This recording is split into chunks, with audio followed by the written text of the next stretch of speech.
I1 right එතකොට අද අපි සාකච්ඡා කරන්නේ මේ අපේ විෂය නිර්දේශයේ 10 වෙනි පරිච්ඡේදය right ප්‍රමත ව්‍යාප්තිය chapter 10 normal distribution right එතකොට normal distribution එක නැත්තම් ප්‍රමත ව්‍යාප්තිය සාකච්ඡා කරන්න කලින් අපේ ස්ටඩි පැක් එකේ තියෙනවා මේ සංඛ්‍යාත ව්‍යාප්තියක් කොහොමද සම්භාවිත ව්‍යාප්තියක් බවට පරිවර්තනය කරන්න කියන එක. ඒතර සංඛ්‍යාත ව්‍යාප්ති ගැන මීට කලින් පරිච්ඡේදයක අපි සාකච්ඡා කළා. සංඛ්‍යාත ව්‍යාප්ති වල තියෙන්නේ දත්තයි සංඛ්‍යාතයයි ඉදිරිපත් කරන වගු. මේවා තමයි සංඛ්‍යාත ව්‍යාප්ති. ඒව නැත්තම් frequency distributions frequency distributions කියන්නේ මේවට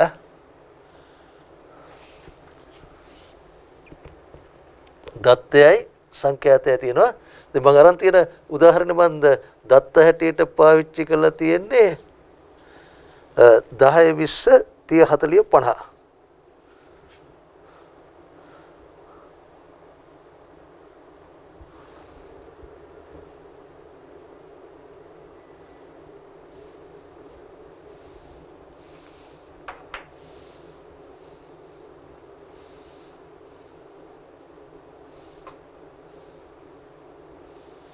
10 20 30 40 50 සංඛ්‍යාතයේ හැටියට අපිට තියෙනවා 3 12 3 12 20 10 5 තුර සංඛ්‍යාතයන්ගේ එකතුව අපි සිග්මා F වලින් නිරූපණය කරනවා කියලා ඔයා දන්නවා. මේක එකතු වෙන්නේ කීයද? 50යි. right? තුර මේක තමයි සංඛ්‍යාත ව්‍යාප්තිය. දත්තත් එක්ක අනුරූප සංඛ්‍යාතයන් ඉදිරිපත් කරන වගුව. ඒතර මේ සංඛ්‍යාත ව්‍යාප්තියේ මධ්‍යන්නේ ගණනය කරන්න කිව්වොත් ඔයා මොකද කරන්නේ? ඔයා දාගන්නවා මධ්‍යන්නේ ගණනය කරන්න x බාර් සමානයි සිග්මා fx බෙදීම සිග්මා f. සිග්මා f වලගේ නම් ඔයා දන්නවනේ 50යි කියලා සිග්මා f වලගේ 50යි කියන එක ඔයා දන්නවා. ඔයා දන්නේ නැහැ සිග්මා fx ලාගේ. ඒතර සිග්මා fx ලාගේ ගන්න නම් ඔයා මොකද කරන්නේ? fx තීරුවක් හදාගන්න. fx තීරුව හදාගන්න f වගයන් x වගයන් වලින් වැඩි කරන්න. 3 වැඩි කිරීම 10 30යි. මේක ඇවිල්ලා 240යි. මෙතන ඇවිල්ලා කීයද? 600යි. මෙතන ඇවිල්ලා 400යි. මෙතන ඇවිල්ලා කීයද? 250යි. වෙන මේ ටික එක්කව කරොත් තමයි යාට එන්නේ මොකද්ද? සිග්මා fx ලාගේ එන්නේ මේක එක. ඒ සිග්මා fx ලාගේ සිග්මා f වලින් බෙදුවොත් ඔයාට එනවා මේ මධ්‍යන්නයගේ සිග්මා fx ලාගේ එනවා 1520ක්. 1520 මේකෙන් බෙදුවොත් ඔයාට එනවා කීය 30.4ක් එනවා මධ්‍යන්නයගේ. right? ඔය ඇවිල්ලා සංඛ්‍යාත ව්‍යාප්තිය. तो संख्यात व्याप्तिයක් සහ සංඛ්‍යාත ව්‍යාප්තියක මධ්‍යන්නේ ගණනය කරන ආකාරය තමයි ඔය. ඔය සංඛ්‍යාත ව්‍යාප්තියට අනුරූප සම්භාවිත ව්‍යාප්තිය probability distribution එක ගත්තොත්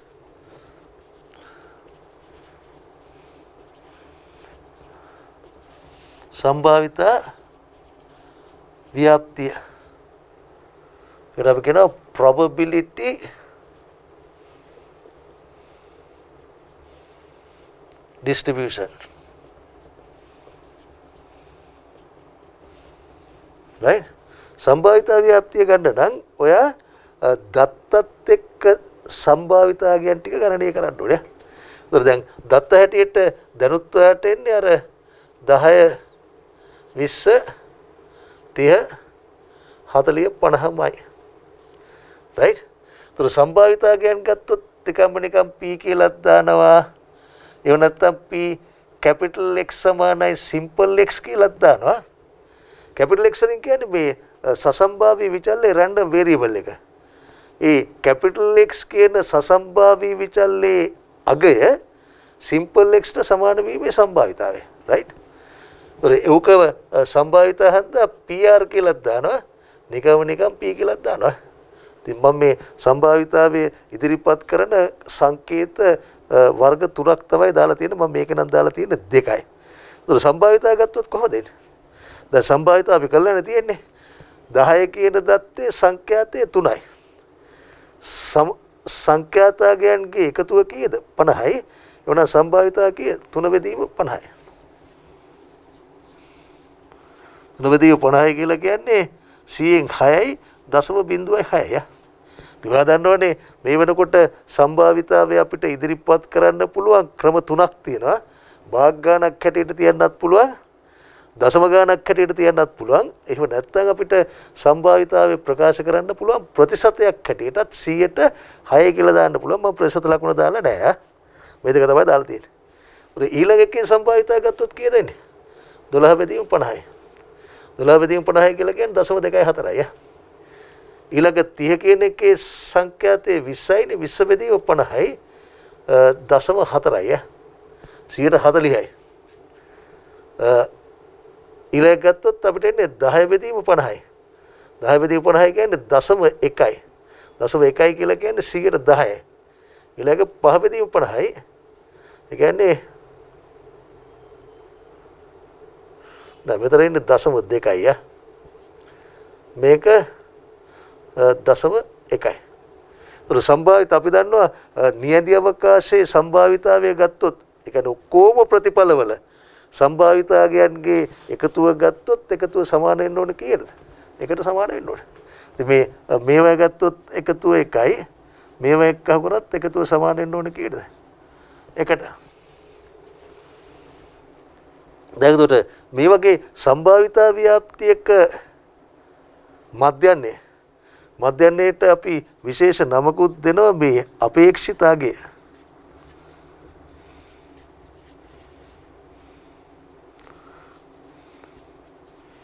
අපේක්ෂිතාගේ expected value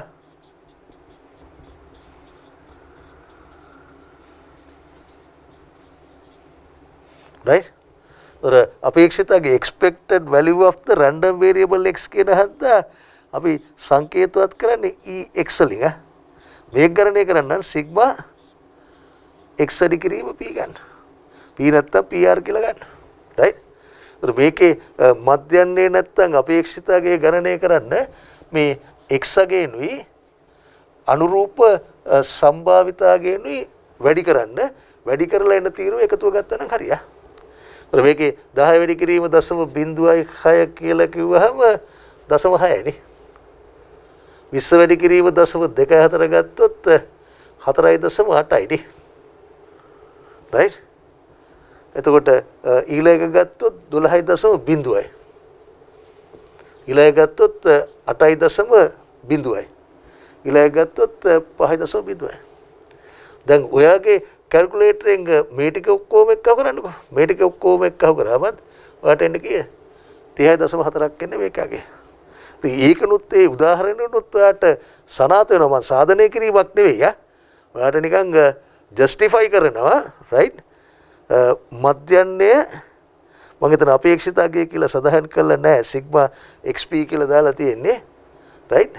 ඒකයි මෙතන මධ්‍යන්නේ සංඛ්‍යාත ව්‍යාප්තිය ගණනය කරපු මධ්‍යන්නයයි කියන දෙක සමානයි කියන එක ඉදිරිපත් කළා තියෙනවා. මේ ස්ටඩි පැක් එකෙත් පටන් ගන්න ওই විදිහටම තමයි පටන් ගන්න. ඊට පස්සේ තමයි අපේ මාතෘකාව පටන් ගන්න මේ normal distribution. එහෙම නැත්නම් ප්‍රමුඛ ව්‍යාප්තිය පටන් ගන්න උතනින්. right.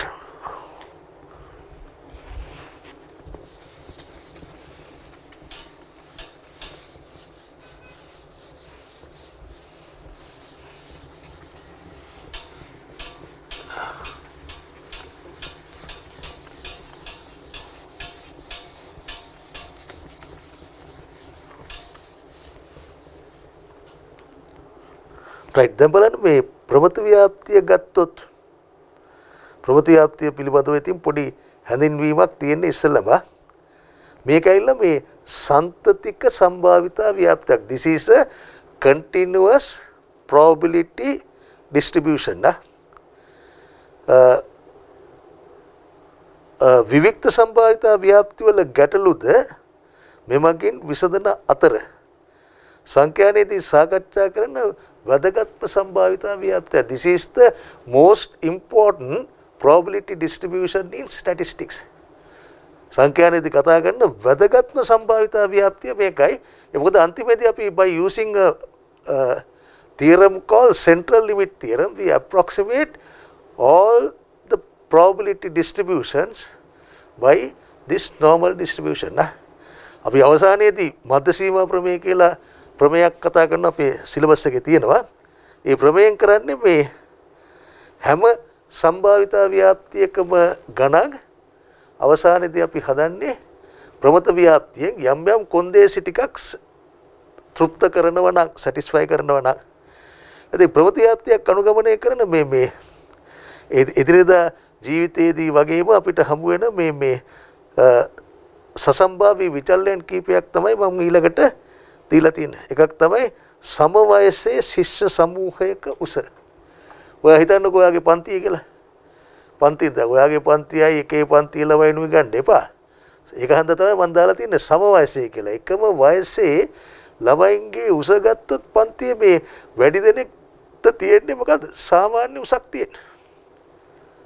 ඊ අතර අපි දකිනවා ඒතර ව්‍යාප්ත වෙන්නේ මේ ආකාරයට.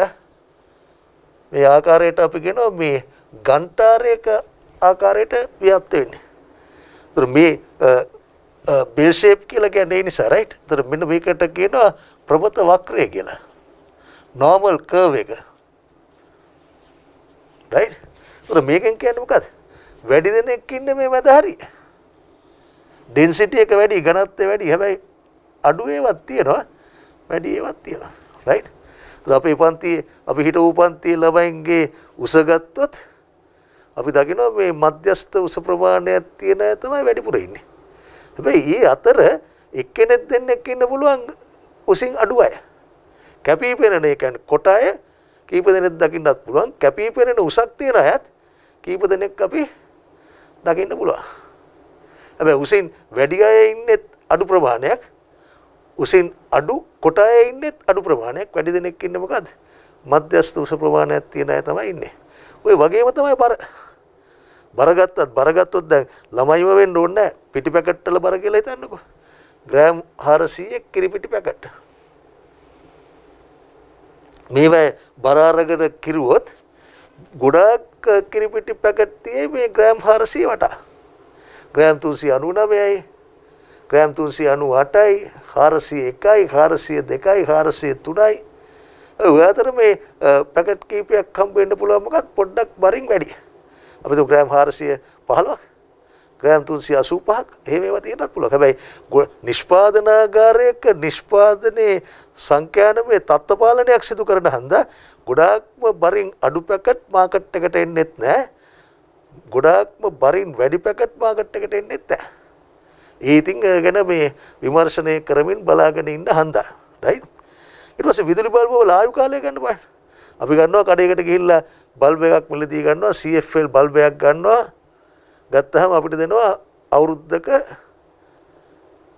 වගකීම් සහතිකයක්. රයිට් වොරන්ටි එකක් දෙනවා අවුරුද්දක.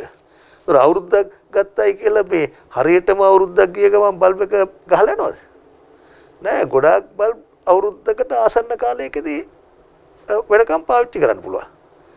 හැබැයි මේ අතර සමහරක් කලකට බල්බ් එක ගෙනල්ලා දානවා මේ සතියකින් බල්බ් එක ගහලා යනවා. තව සමහරක් බල්බ් පාවිච්චි කරනවා මේ අවුරුද්දක් නෙමෙයි අවුරුදු ගණනාවක් අවුරුදු දෙක තුනක් පාවිච්චි කරන බල්බ්ස් අපිට හම්බ වෙන්න පුළුවන්. හැබැයි එහෙම ඒවත් අඩුයි. සතියෙන් දෙකෙන් මාසෙන් ගහලා යන බල්බ්ස් උත් අඩුයි. බහුතරයක් අපිට අර අදාළ කාලයේ දක්වා පාවිච්චි කරන්න පුළුවන් ඒවා තමයි අපිට එන්නේ.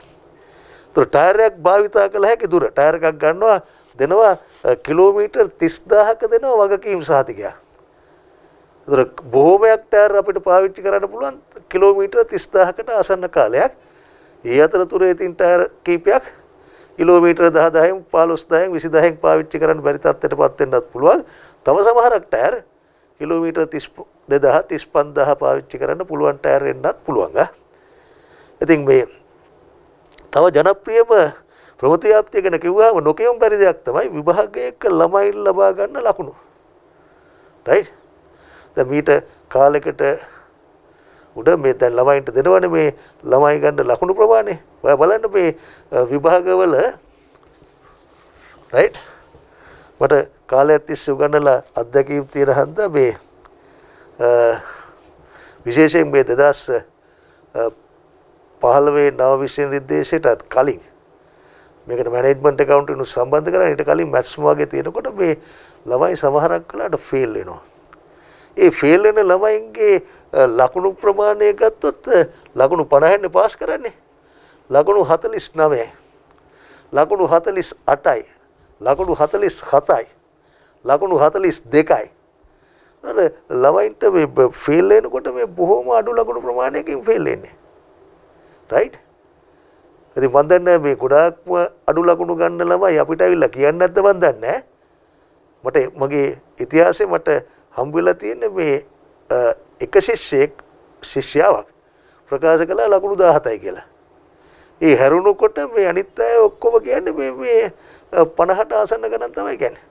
ඒ වගේම පාස් වෙන ළමයිනුත් කියන්නේ ලකුණු 50යි. ලකුණු 51යි. ලකුණු 52යි. ලකුණු 55යි. ඒ වගේ අර 50ට කිට්ටුවා කියන තමයි ප්‍රකාශ කරන්නේ. ඉතින් ඔය අතර ළමයි කීප දෙනෙක් ඉන්නවා සර් මට ලකුණු 92ක් තියෙනවා 85ක් තියෙනවා කියන ළමයිනුත් ඉන්නවා. රයිට්? ඉතින් එහෙම අයත් අඩුයි. ලකුණු 10 15 කියන අයත් අඩුයි. බහුතරයක් ඉන්නේ මොකද්ද? මම නිකන් උදාහරණයකට ගත්තොත් ලකුණු නිකන් හිතමු 40යි 60යි අතර. රයිට්? ඉතින් ඒ නිසා මේ අපේ මේ වර්තමාන අපොස උසස් පෙළ විභාගයේ සඳහා ඉසෙට් ස්කෝර් එකක් කියලා ගණනය කරනවානේ.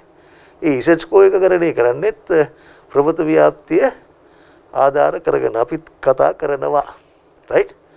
ඒතර ඒ නිසා මේ වැදගත්කම කොතෙක්ද කියලා හිතා ගන්න පුළුවන්. ඊට අමතරව මම අවසාන වශයෙන් දාලා තියෙනවා මේ වෛද්‍ය විද්‍යාවේ පාවිච්චි කරනවා මිනිස් සිරුරේ සෑම අවයවයක්ම. ඔයා ඕනම අවයවයක් ගන්නකො. ඔයා හිතා ගන්න ඕනම එකක්. මං කියන්නේ නැහැ. ඒ අපි එකිනෙක අතර ව්‍යාප්තව ඇත්තේද ප්‍රවෘත්ති ව්‍යාප්තියකට අනුකූලවයි විශ්වාස කරේ. රයිට්? අපි හිතමු මේ අපේ මේ මැද ඇඟිල්ල කියලා. මැද ඇඟිල්ලේ දිග. අපේ මිනිසුන්ගේ ගත්තොත් මේ යම්කිසි දිග ප්‍රමාණයක් තියෙනවා සෙන්ටිමීටර් ගාණක් තියෙනවා එහෙම නැත්නම් අඟල් ගාණක් තියෙනවා. ඒ අඟල් ගාණට තමයි මේ බහුතරයක තියෙන්නේ මේ මධ්‍යස්ථ ප්‍රමාණයක් තියෙන්නේ. ඒ අතරතුරේ තව සමහරක් අය ඉන්න පුළුවන් මේ අසීමිත ටයක් වැඩිපුර දිගින් වැඩි. තව සමහරක් අයට පුළුවන් කොට ඇඟිලි තියන අය ඉන්නත් පුළුවන්. ඉතින් ඒක පාවිච්චි කරනවා මේ වෛද්‍ය විද්‍යාවේ ඔය දැන් හරි ජනප්‍රියනේ අපි මේ දවස්වල රූපවාහිනියෙම බලුවත් මිනිමරුම් එහෙම තියෙනවානේ. ඉතින් ඒවා එහෙම මේවා කරන්න පාවිච්චි කරනවා මේ ඔය ගුණාංගය පාවිච්චි කරනවා. ඊට පස්සේ මේ ප්‍රවෘත්ති ව්‍යාප්තියක ගුණාංග ගත්තොත් වෙනම ඔයාලට ඕන නම් MCQ එකක් හදන්න පුළුවන් ප්‍රවෘත්ති ව්‍යාප්තියක ගුණාංගයක් නොවන්නේ කියලා. ඔයාලට ගුණාංග තුනක් එක්ක වෙන මොකක් හරි එකක් දෙනවා. I think හරි එක තෝරගන්න ඕනේ. right? මොනවද මේක කියන්නේ? right? පරාමිතීන් දෙකක් ඇති අතර ඒවා මධ්‍යන්නේ සහ විචලතාවයේ වේ. ඒ පරාමිතීන් කියලා කියන්නේ පරාමිතීන් කියලා කියන්නේ parameters. There are two parameters for a normal distribution. Right? ප්‍රවෘත්ති ව්‍යාප්තියකට පරාමිතීන් දෙකක් ඇත. ඒ එක පරාමිතියක් තමයි ප්‍රවෘත්ති ව්‍යාප්තිය මධ්‍යන්නේ. මීන් එක. අපි සංකේතවත් කරන්නේ ග්‍රීක හෝඩි අකුරකින් මිවලින්. right? ග්‍රීක හෝඩි අකුරු මේ දවස්වල ජනප්‍රියනේ ඇල්ෆා කියනවා, බීටා කියනවා, ඩෙල්ටා කියනවා. ඩෙල්ටා කිව්වහම බය වෙනවා. right? මධ්‍යන්නේ මිව්. ඊට පස්සේ අනිත් එක තමයි ප්‍රවෘත්ති ව්‍යාප්තියේ විචලතාවය.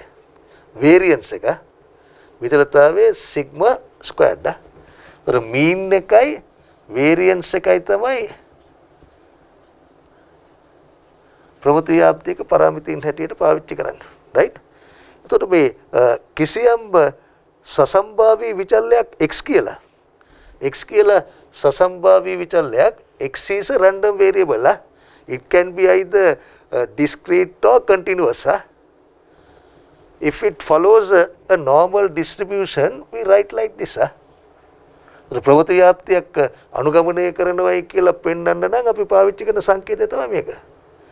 x අනුගමනය කරයි normal n normal distribution නේද n දාන්නේ. ප්‍රමත කියලා ප්‍ර කියලා දාන්නේ නැහැ. මේක තමයි පාවිච්චි කරන්නේ. So within brackets we have to write the two parameters mu and sigma squared. Right? මම ආයිසරයක් මේ කිව්වොත් x අනුගමනය කරනවා ප්‍රමත ව්‍යාප්තියක් පරාමිතීන් mu සහ සිග්මා වර්ගයේ වන. එහෙම නැත්නම් මධ්‍යන්නේ mu සහ විචලතාවයේ සිග්මා වර්ගයේ වන ප්‍රමත ව්‍යාප්තියක් අනුගමනය කරනවා x කියන සසම්භාවී විචල්‍යය. ඔබයි සංකේතවත් කරන්නේ.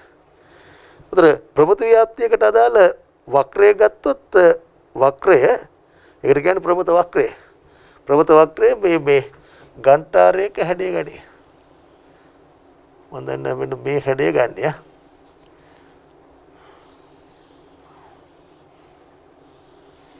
මේක තමයි සසම්භාවී විචල්‍ය random variable එක x. Right? The shape of the distribution is bell shaped. ඒකත් ඇවිල්ලා එක property එකක්. එතකොට මේ ප්‍රමත ව්‍යාප්තියේ තියෙන මේ එකම එක මාතයයි. ඒක හන්ද ඒකමාත ව්‍යාප්තියක්. Right? Unimodal distribution. මෙහෙම එකක් නෙවෙයි. යා ප්‍රමත ව්‍යාප්තිය මෙහෙම නෑ.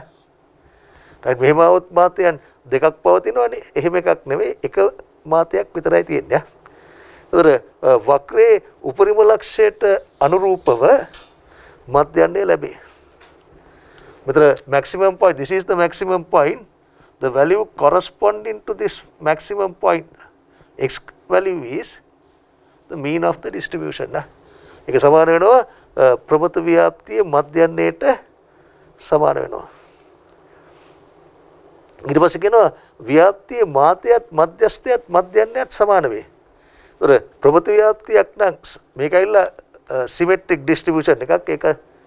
ඒක ගැන මම කියලා නැද්ද? ඔව් කියලා තියෙනවා. රයිට්. ඒතර මේකේ ගත්තොත් මධ්‍යන්නේ mu මධ්‍යන්නේයි මධ්‍යස්ථයයි මාතයයි කියන තුනම සමාන වෙනවා. මම සංකේත වලින් ගත්තොත් අපි පාවිච්චි කරපු සංකේත x bar මධ්‍යස්ථයට MD මාතයට MO. Right? So mean, median and mode they get coincide. Right? They are the same. ඊට පස්සේ කියනවා මේ මධ්‍යන්නේ හරහා අඳිනු ලබන සිරස් රේඛාවෙන් දෙපසට වක්‍රය සමමිතික වේ. ඒතර මධ්‍යන්නේ හරහා අඳිනු ලබන සිරස් රේඛාවෙන් දෙපසට මධ්‍යන්නේ මෙතනනේ අඳිනවා සිරස් රේඛාවක් මේ වගේ දෙපැත්තට ප්‍රමත වක්‍රය සමමිතිකයි. මේකයිලා සම්භාවිතා ව්‍යාප්තියක් හැටියට පාවිච්චි කරන හන්දා නියඳි අවකාශයේ සම්භාවිතාව එකයි. ඒතර මේ ප්‍රමත වක්‍රයෙන් සහ තිරස්සක්ෂයෙන් වටවන මුළු වර්ගඵල එකයි. මේක සමමිතික නම් මේ එක පැත්තක තියෙන කීය? 0.5. right? ඊළඟට කියනවා මේ මධ්‍යන්නේ හරහා අදිනු ලබන රේඛාවෙන් දෙපසට වක්‍රය සමමිතික වේ. The graph is symmetric about this vertical line which passes through the maximum point of the graph. ඊට පස්සේ කියනවා මේ වම්පස සහ දකුණුපස වලිග කිසිදු අවස්ථාවක තිරස්සක්ෂයේ ස්පර්ශ කිරීමක් හෝ ඡේදනය කිරීමක් නොකරයි. The left tail and the right tail. මේක තමයි left tail එක. කිසිම අවස්ථාවක මේක ඡේදනය කරන්නේ නැහැ. ස්පර්ශ කරන්නේත් නැහැ. මෙහෙම ඇවිල්ලා මේක ගෑවිලා මෙහෙම යන්නේත් නැහැ. ස්පර්ශ කිරීමක් හෝ ඡේදනය කිරීමක් හෝ නොකරයි. Right? Never get intersect or touches the curve. ඒතර කුටිකතා සංගුණ අපි කුටිකතාවයත් කතා කරානේ. මේක සමමිතික නම් කුටිකතා සංගුණකයේ බිඳුවයි. SK සමානයි බිඳුවයි. අපි කතා කරන්නේ කුටිකතා සංගුණකයේ ධන නම් ධන කුටික ව්‍යාප්තියක්, ඍණ නම් ඍණ කුටික ව්‍යාප්තියක් කියලා අපි කතා කළානේ. මේක ධන කුටිකත් නැහැ, ඍණ කුටිකත් නැහැ. මේක ඇවිල්ලා හරියටම සමමිතිකයි. සමමිතික නම් මාතේ මධ්‍යස්ථයේ මධ්‍යන්නේ තුනම එකම පිහිටීමේ විත්තිය මීට කලිනුත් අපි දන්නවා. right? ඊට පස්සේ කියනවා මේ මධ්‍යස්ථ පීඨීමේ සිට සමදුරින් දෙපසට පළමු වන සහ දෙවන චතුර්ථක පීඨය. ඒතර මෙහෙමනම් මේකේ තියෙන දැන් මධ්‍යස්ථ පීඨීමත් මෙතනමනේ. මේකේ ඉඳන් ඒතර මධ්‍යස්ථ පීඨීම මෙතන මධ්‍යස්ථය කියලා කියන්නේ ඉතින් දෙවෙනි චතුර්ථකේනේ. රයිට් මේකේ ඉඳන් සමදුරින් දෙපැත්තට පළවෙනි චතුර්ථකේ සහ තුන්වෙනි චතුර්ථකේ තියෙනවා. ඒ නිසා දෙවෙනි චතුර්ථකයෙන් පළවෙනි චතුර්ථකේ අඩු කරාම එන උත්තරේමයි තුන්වෙනි චතුර්ථකයෙන් දෙවෙනි චතුර්ථකේ අඩු කරාමත් එන්නේ. මේකෙන් මේක අඩු කරාම එනවනේ මේ දුර. ඒක සමානයි මේකෙන් මේක අඩු කරාම එන මේ දුරට. රයිට්. ඊළඟට තමයි අපිට එන්නේ මේ ප්‍රවෘත්ති ව්‍යාප්තිය සම්බන්ධයෙන් වැදගත්ම ගුණාංගයක්. රයිට්. ඒතර ඒ ගුණාංගයේ පැහැදිලි කිරීම සඳහා මම පොඩි රූප සටහන් ටිකක් අඳිනවා. රයිට්.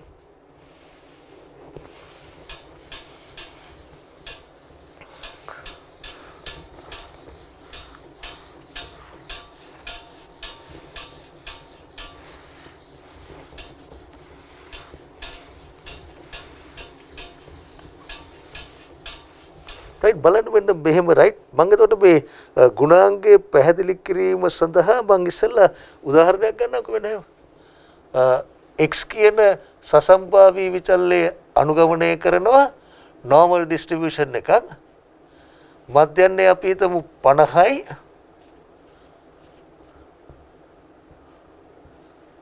විචලතාවය 12 වර්ගය කියලා විචලතාවය 12 වර්ගය ඔයා නිකන් හිතන්නකො බලන්න උදාහරණයක් ඇටියට ගත්තොත්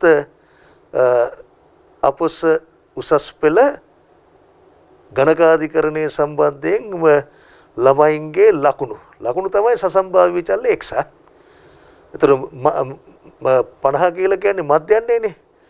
ඒතර ළමයි ඔක්කොම විභාගයට වාඩි වෙච්ච අයගේ ලකුණු ටික ඔක්කොම එක්කහුව කරලා වාඩි වෙච්ච ගානේ බෙදුවනම් එනවා මධ්‍යන්නේ 50යි.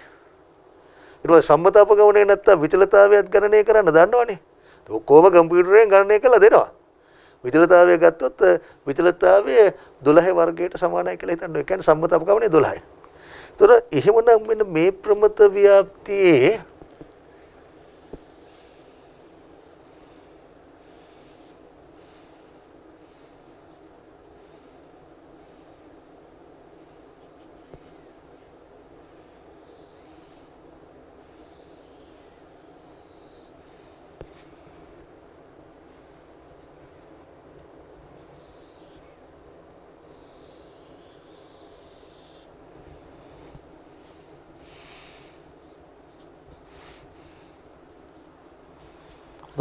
සසම්භාවී විචල්‍ය අපි සටහන් කරන්න ඕනේ තිරස්සක්ෂය. ඒතර උසින් වැඩිම ලක්ෂයට අනුරූපව මධ්‍යන්නේ දෙන හන්ද මෙතන 50යි මෙතනත් 50යි මෙතනත් 50යි. මම ඉතින් ලොකු උත්සාහයක් දරලා තියෙනවා මේ 50 ඒවා පින්තූර තුනේම එක සිරස් රේඛාවකට ගන්න. දැන් ඕකෙන් සම්මත අපගමනයක් අපි වම් පැත්තටයි දකුණු පැත්තටයි ගියොත් සම්මත අපගමනය 12යිනේ. සම්මත අපගමනය 12යි. ඒතර එක සම්මත අපගමනයක් වෙනවා වම් පැත්තට. ආවහ මෙතන එන්නේ කීයද 38යිනේ. 50න් අඩු කරන්න එපා 12ක් වම් පැත්තට යනවනේ. 50ට 12ක් එක්කව කරොත් අපිට එන්නේ කීයද 62යි. මෙන්න මේ දෙක අතර තියෙන මේ ශ්‍රේෂ්ඨ ඵලය තියෙනව නේද? ওই ශ්‍රේෂ්ඨ ඵලයට තමයි ශ්‍රේෂ්ඨ ඵලය. එහෙම නැත්නම් වර්ගඵලය. එහෙම නැත්නම් සමානුපාතය. එහෙමත් නැත්නම් අපිට අදාළ සම්භාවිතාවය. රයිට්? ඒක සම්මත අපගමන එක එක දෙපැත්තට ගියොත් මේ සීමාවන වර්ගඵලය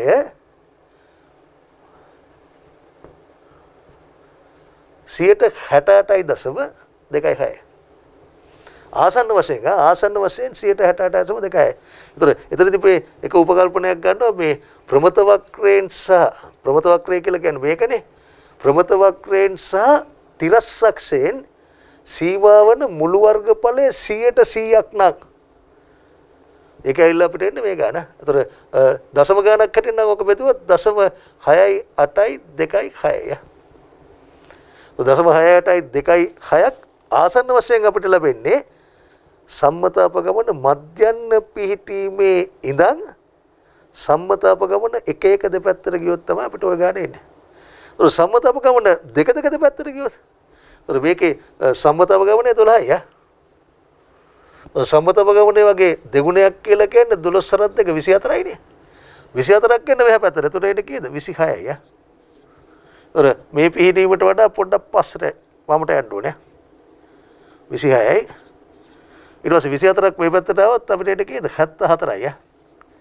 මෙන්න මේ දෙක අතර වටවන මේ ශ්‍රේෂ්ඨ ඵලය ගත්තොත් මේ ශ්‍රේෂ්ඨ ඵලය 95.45. ඒ කියන්නේ 0.95යි 4.5. අපි කියන්නේ හරියටම 0.94.45 කියලා කියන්නේ ආසන්න වශයෙන් 0.49 4.5. 0.95යි 4.5යි. ඊට පස්සේ සම්මතව ගමන වගේ තුනක් ගියොත් 3යි සිග්මා 12 සරත් 3 36යි. 50න් 36ක් අඩු කරොත් අපිට එන්නේ 14යි. 50ට 36ක් ගත්තොත් අපිට එන්නේ කීයද? 86යි. මෙන්න මේ දෙක අතර තියෙන මේ ශ්‍රේෂ්ඨ ඵලය ගත්තොත් ආසන්න වශයෙන් 99.75යි. 0.99යි 7.5ක් එන්නේ. right? ඉතින් අපි ආසන්න වශයෙන් කියන හන්දා ආසන්න පූර්ණ සංඛ්‍යාවට ගත්තොත් කොහොමද? ආසන්න පූර්ණ සංඛ්‍යාවට ආසන්න වශයෙන් සමානයි කියන එකත් අපි කොහොමද කියන්නේ? මෙන්න මෙහෙමනේ නේ. 168යි. මේක ආසන්න වශයෙන් කියන හන්ද ඉතින් පූර්ණ සංඛ්‍යාවට දැම්මත් ප්‍රශ්නයක් නැහැ 195යි. මේක ගත්තොත් 99.75ක් හන්ද ආසන්න වශයෙන් 100යි. ඉතින් ඕක ප්‍රමත ව්‍යාප්තියක තියෙන විශේෂ ගුණාංගයක්. ඕනෑම ප්‍රමත ව්‍යාප්තියක් සඳහා ඔය ගුණාංගේ ඔය ආකාරයෙන්ම පිළිපදිනවා. ඒ නිසා මම සම්මත අවස්ථාවට ගත්තොත් x අනුගමනය කරයි normal මධ්‍යන්නේ mu විචලතාවයේ සිග්මා වර්ගය. ඔන්න මම අදිනවා පින්තූර ටිකක්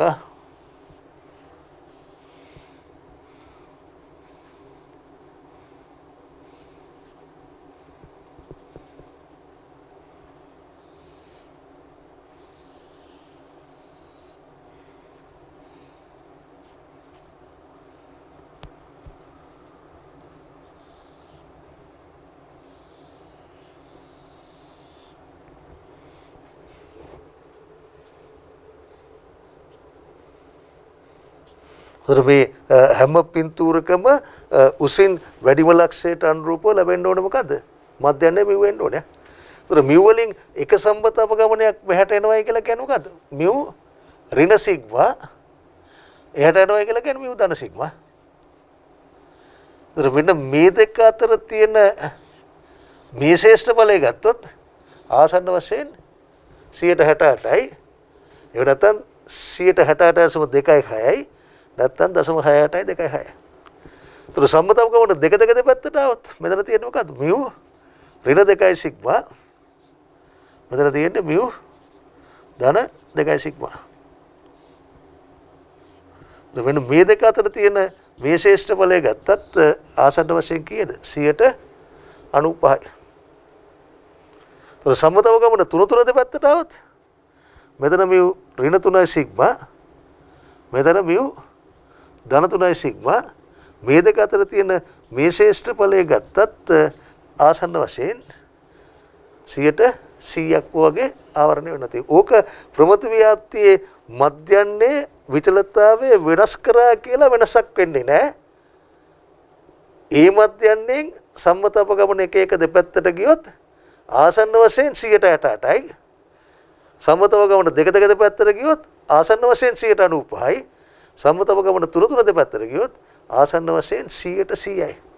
ඒ කියන්නේ මම නිකන් මේ උදාහරණයක් ගත්තොත් මේ විභාග ළමයි ලබා ගත්ත ලකුණු නම් මේ අවුරුද්දේ ළමයින්ගෙන් 100%ක්ම වගේ ආසන්න වශයෙන් 100%ක්ම වගේ ඉන්නේ ලකුණු 14ත් ලකුණු 86ත් අතර.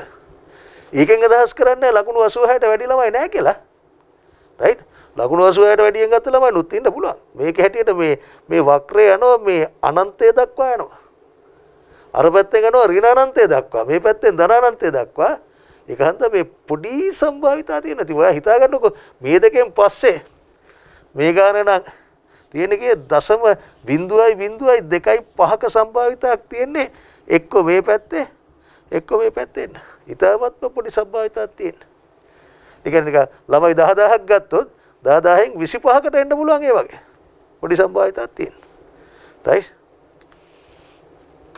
හරි. ඒක තමයි ඉතින් වැදගත්ම ගුණාංගයක්. ඉතින් ඔක්කොම ගුණාංග ඉතින් මේවා ඉතින් පාඩම් කරන්නයි තියෙන්නේ. ඊට පස්සේ අපිට එනවා මේ සම්මත ප්‍රමත ව්‍යාප්තිය. right standard normal distribution නා. ඒතර මෙන්න මේ පරාසය අපි කියනවා මේ පරාසය අපි හඳුන්වනවා mu ඍණ හෝ ධන සිග්මා පරාසය කියලා. ඒ මොකද මේ mu වලින් මේක ඍණ ලකුණ ගත්තාම mu ඍණ සිග්මා එනවා. ධන ලකුණ ගත්තාම mu ධන සිග්මා එනවා. මෙන්න මේ දෙක අතර PTව තමයි මේ පරාසය උකයි. එහෙනම් මේක ඇවිල්ලා මොකද? mu ඍණ හෝ ධන 2 සිග්මා පරාසය. මේක ඇවිල්ලා mu ඍණ හෝ ධන 3 සිග්මා පරාසය. mu වලින් 3 සිග්මා අඩු කරාම එනාගයත් mu වලට 3 සිග්මා එක්කහු කරාම එනාගයත් කියන දෙක අතර පරාසය තියෙනවා ආසන්න වශයෙන් 100%ක් කියන එකයි කියන්නේ. ඒ නිසා තමයි මගේ අවසාන බුලට් එක යටතේ මම අවසාන ඩොට් එක කියලා කියන්නකෝ. ඒක යටතේ මම දාලා තියෙන්නේ ප්‍රමත වක්‍රයෙන් සහ තිරස්සක්ෂයෙන් සීමා වන සමස්ත වර්ගඵලයේ එකක් ප්‍රතිශතයක් ලෙස නම් 100%ක් ලෙස සැලකූ විට mu ඍණ හෝ mu ධන හෝ ඍණ දාලා තියෙන එක පරාසය තුල සිග්මා පරාසය තුල ආසන්න වශයෙන් 0.682ක්ද mu ඍණ හෝ ධන හෝ ඍණ 2 සිග්මා පරාසය තුල ආසන්න වශයෙන් 0.945ක්ද mu ධන හෝ ඍණ 3 සිග්මා පරාසය තුල ආසන්න වශයෙන් 0.997ක්ද පිහිටයි. right දැන් එනවා අපි සම්මත ප්‍රමත ව්‍යාප්තියට standard normal distribution.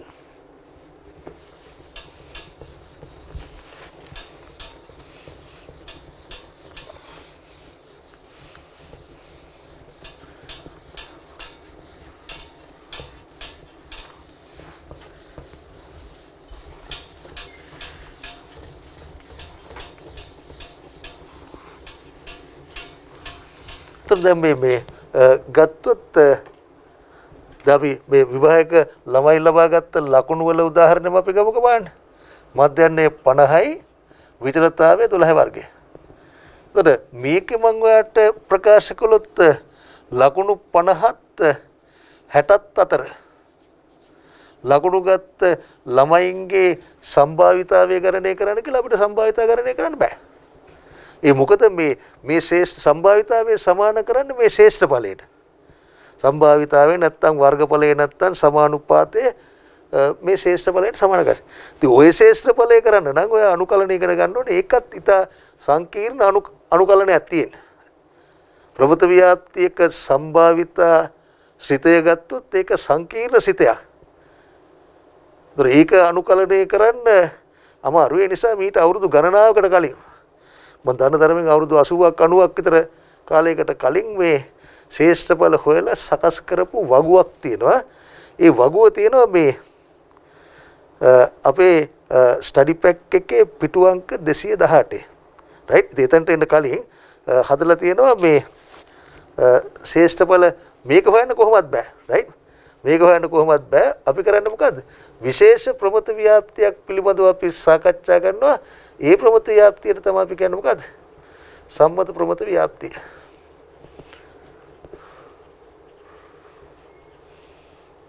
සම්මත ප්‍රමත ව්‍යාප්තිය මේකට කියනවා standard normal distribution.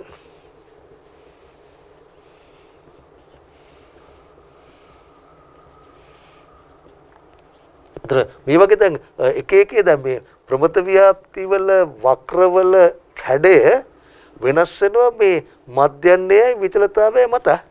මධ්‍යන්නය කියලා කියන්නේ කේන්ද්‍රක ප්‍රවණතාව මිනුමක්. විචලතාවය කියන්නේ අපකිරණය මිනුමක්. මම මේකම දුන්නොත් x අනුගමනය කරයි normal 50යි විචලතාවයේ අපි හිතමු නිකමට අපි දාමුකෝ මේ ලකුණු කියලා හිතන්න නැතුව 25 වර්ගය කියලා. ඔයාලට පේනවා මේකට සාපේක්ෂව මේකේ විචලතාවය වැඩි. ඒතර විචලතාවය වැඩි නම් මොකද වෙන්න ඕනේ? පැතිරීම වැඩි වෙන්න ඕනේ. අපි ඒව පිළිබඳව මීට කලින් අපි ඉගෙනගෙන තියෙනවා. ඒතර වක්‍රයේ හැඩය මේක. හැබැයි මධ්‍යන්නේ එකයි 50යි 50යි. මන් දුන්නොත් මෙහෙම එකක් x අනුගමනය කරයි normal 50යි මෙතන දෙකේ වර්ගය කියලා දුන්නොත් මොකද වෙන්නේ? කලින් මේ පින්තූරේ විචලතාවයේ 12 වර්ගය මේක දෙකේ වර්ගය නම් විචලතාවය අඩුයි. විචලතාවය අඩු නම් පැතිරීම අඩු වෙන්න ඕනේ. එතකොට දැනුත් වෙන්නේ 50ට මධ්‍යන්නේ විචලතාවය අඩු හන්ද වෙන්න මේ වගේ වක්‍රයක් එන්න ඕනේ. ඉතින් මේ එක එක වක්‍රවල ශ්‍රේෂ්ඨඵලයන් ගණනය කරන්න අපිට වගු ගණනාවක් තියෙන පොතක් අපිට නැහැ. අපිට තියෙන්නේ එක ප්‍රමත ව්‍යාප්තියකට යම් විශේෂ ප්‍රමත ව්‍යාප්තියකට අදාළ ශ්‍රේෂ්ඨඵලයන් ගණනය කළා සකස් කරපු වගුවක් තියෙනවා පිටු අංක 218. right? මේ වගුව තියෙන්නේ මෙන්න මේ සම්මත ප්‍රමත ව්‍යාප්තියේ ශ්‍රේෂ්ඨඵලයන් තියෙන්නේ. ඒතර මේකේ සම්මත ප්‍රමත ව්‍යාප්තිය කියලා කියන්නේ මේ මධ්‍යන්නේ බිඳුවක් සහ මධ්‍යන්නේ මිව සමානයි බිඳුවයි. විචලතාවය සිග්මා වර්ගයේ සමානයි 1යි. මේ ප්‍රමත ව්‍යාප්තිය පමණක් නිරූපණය කරන්න අපි පාවිච්චි කරනවා z කියන සංකේතය. ප්‍රමත ව්‍යාප්තියක් ගත්තාම අපි සාමාන්‍යයෙන් ලියන්නේ x කියලා. y කියලා ලියන වෙලාවලුත් තියෙනවා. right? මේක විතරක් අපි z වලින් දාන්නේ z කියලා දැක්ක ගමන් ඔයා දැනගන්න ඕනේ මොකද්ද? සම්මත ප්‍රමත ව්‍යාප්තියේ අගයක් කියලා. සම්මත ප්‍රමත ව්‍යාප්තිය ගත්තොත් මේකත් ප්‍රමත ව්‍යාප්තියක් නේ මේකත් normal distribution එක.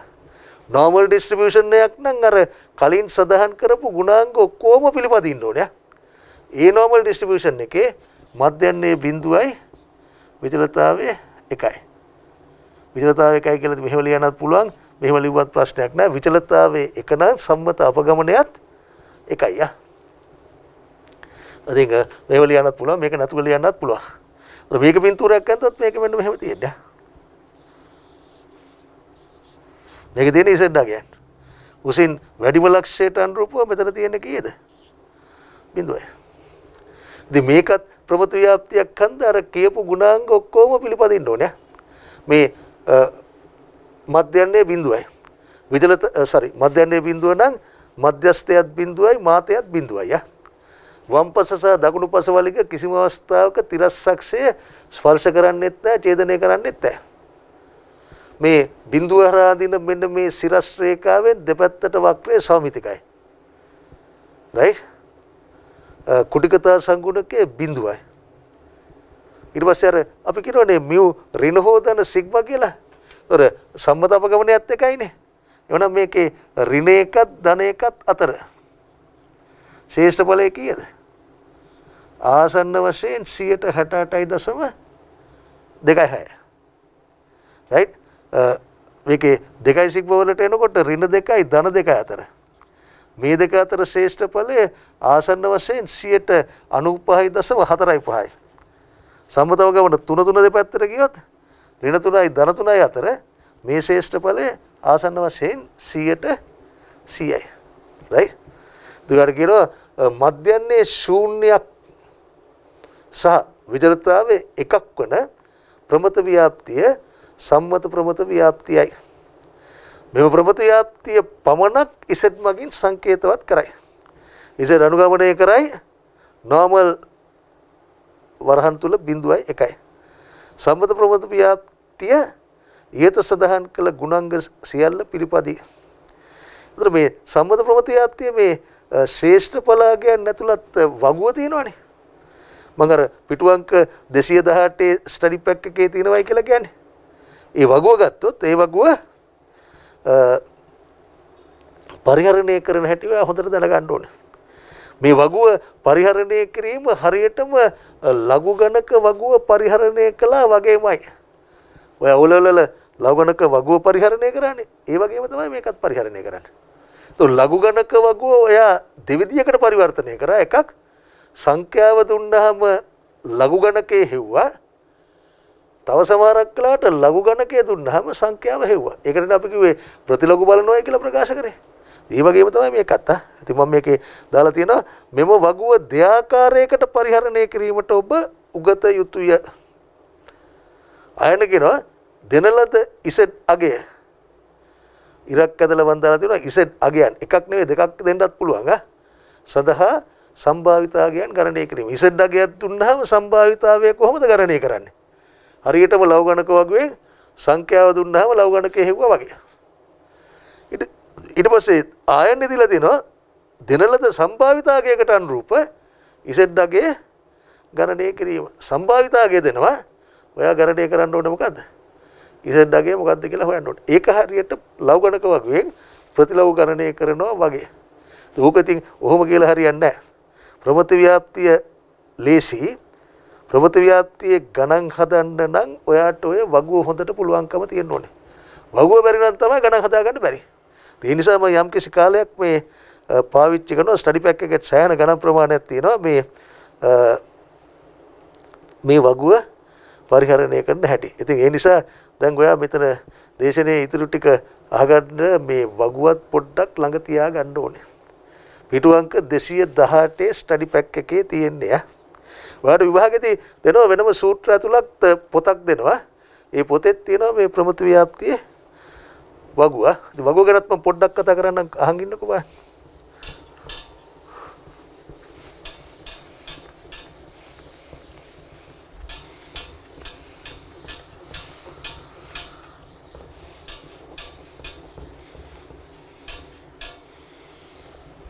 right ප්‍රමත ව්‍යාප්තියේ වගුව ගත්තොත් මං ඉන්න වගුවත් පොඩ්ඩක් ගන්නකම්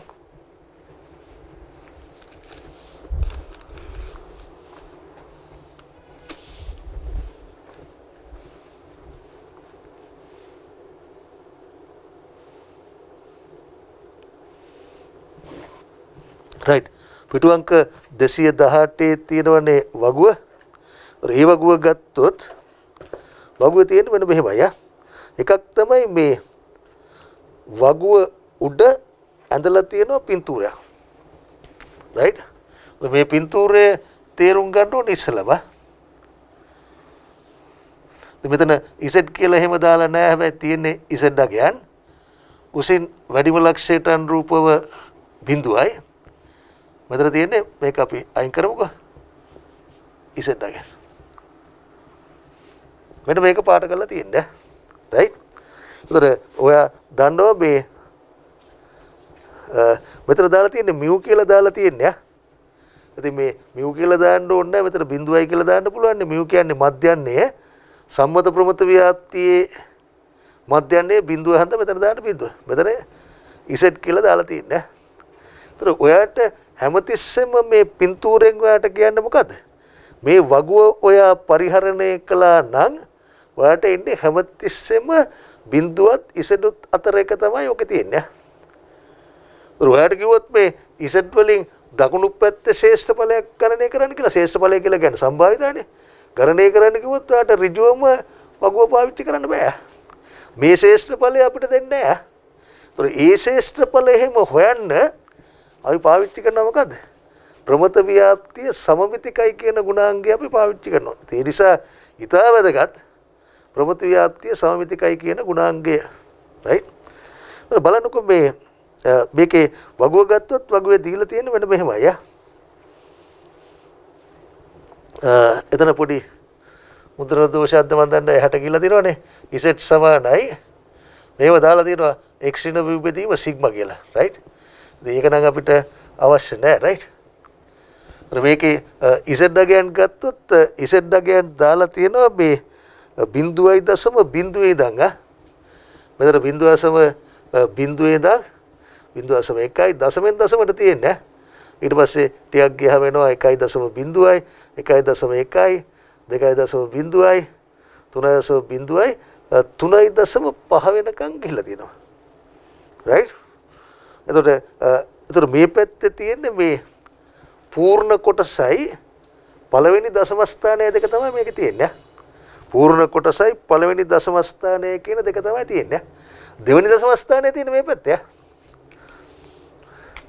0.0 0.0 0.0 1 0.0 2 ඔදිට අන්තිමට එනවා මොකද 0.09 right so දැන් ඔයාලට එහෙමනම් මේ වගුවෙන් බලන්න පුළුවන් ලොකුම ගාණ කීයද මෙතන 3.59ට තමයි අපි ගන්න පුළුවන් ඉසඩ්ඩලාගේ 3.5යි 9 කියලා කිව්වා 3.5 මෙතන මං කියවනේ ඉසඩ්ඩගයක් දුන්නාම ශ්‍රේෂ්ඨ පලාගයන් ගණනය කරන්න කොහොමද ලඝු ගණක වගුවෙන් සංඛ්‍යාව දුන්නාම ලඝු ගණකයේ හොයපු ක්‍රමයට. ඉතින් ඔයා බැලුවානේ ලඝු ගණකයේ දුන්නාම මෙහෙමනේ බැලුවේ නේ මේ පැත්තයි අරෙන් අර මධ්‍යස්ථ අන්තර වලින් එහෙම මෙතන බැලුවා. ඉතින් 3.5යි 9 තමයි ගන්න පුළුවන් ලොකු මාර්ගය 0.4යි 9යි 9යි 8යි. දෙයි මේ 3.5න් පස්සේ අයි 4 ඒව නැත්තේ මේ 3.5න් පස්සේ ගන්න නැත්තේ මොකද?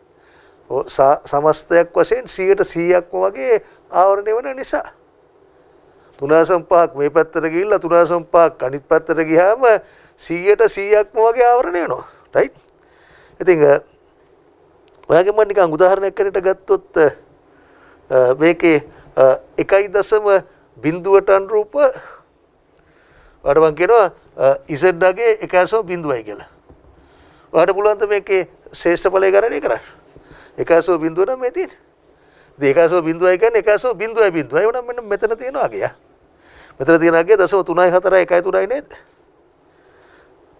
0.34යි 1.3යි ඔයාලට කිව්වොත් 1.9යි 6ට අනුරූප අගය ගන්න කියලා එහෙනම් මෙතනින් ගන්නවා 1.9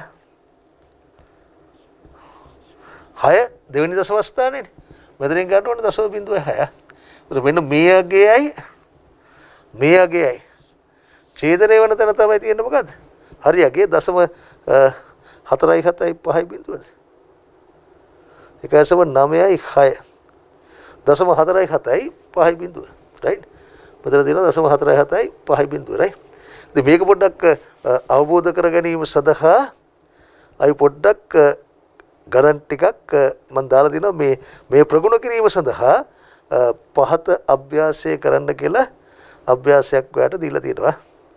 මේ හැම එකකම ඔයාලට z අගයන් දීලා තියෙනවා. අර p කියන එකෙන් කියන්නේ සම්භාවිතාවනේ. සම්භාවිතාව ගණනය කරන්න ඕනේ. ඉතින් මම දාලා තියෙනවා ස්ටඩි පැක් එකේ තියෙන සමානුපාතාවයන් ගණනය කරන්න කියලා තියෙන නිසා මම ඒ වචනේ දැම්මා. වර්ගඵල කියන වචනේ දැම්මා. මොකක් කරත් අවසානයේදී අපි සම්භාවිතාවය තමයි ගණනය කරන්නේ. බලන්න මම පොඩ්ඩක්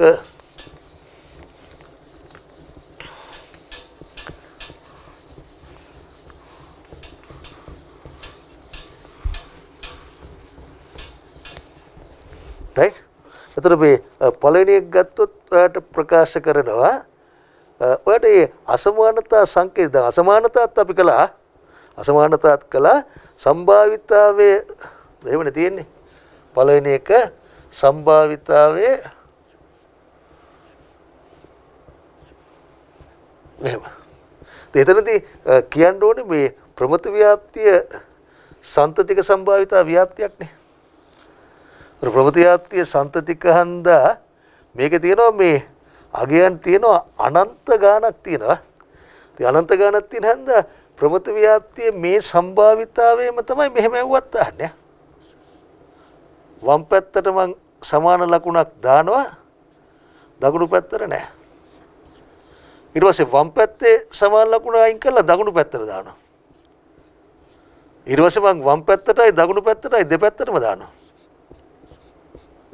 right ඔය සම්භාවිතා හතරම අගයන් හතරම සමානයි සමාන ලකුණ දැම්මයි නොදැම්මයි කියලා වෙනසක් නැහැ සන්තතික සම්භාවිතා ව්‍යාප්තියක් හන්දා ඕක ওই විදිහට එනවා විවික්ත නම් ඕක වෙනස් වෙනවා හරි ඒක නිසා මතක තියාගන්න ඔය සම්භාවිතාවයන් හතරම සමානයි right ඒතර මේකේ කියන්නේ මොකද්ද මම රූප සරණක් ඇන්දොත් වෙන්න මෙතන ඉතින් මෙහෙම දැම්මනම් හරිනේ z normal බිඳුවයි 1 උසින් වැඩිම ලක්ෂයට අනුරූපව මෙතන බිඳුවයි උසින් වැඩිම ලක්ෂයට අනුරූපව බිඳුවයි ඔයාලට සම්භාවිතාවයේ ගණනය කරන්න කියන්නේ බිඳුවත් එකත් අතරතුර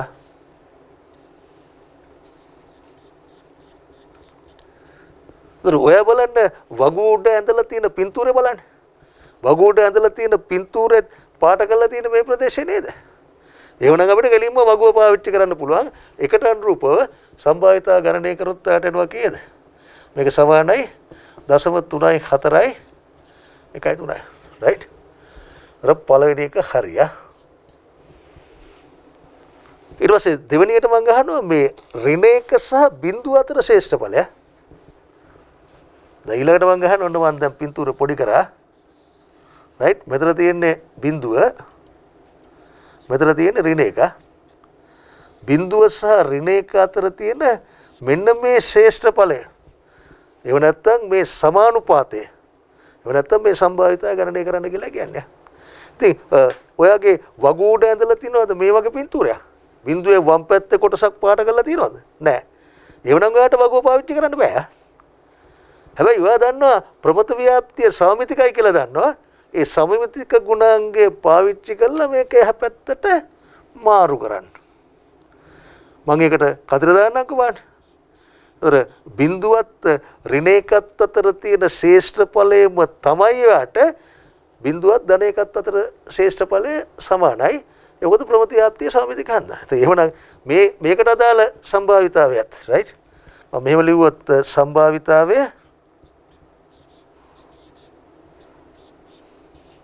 මේකත් සමානයි 0.34යි 1.3යි. රයිට්? ඊට පස්සේ රෝම ඉලක්කාංග 3 ගත්තොත් රෝම ඉලක්කම් 3 අහනවා මම රෝම ඉලක්කම් 3 අහනවා සම්භාවිතාවේ ඉසෙඩ් විශාල හෝ සමාන එක. මම පින්තූරයක් අන්තොත් කොහොමද එන්නේ?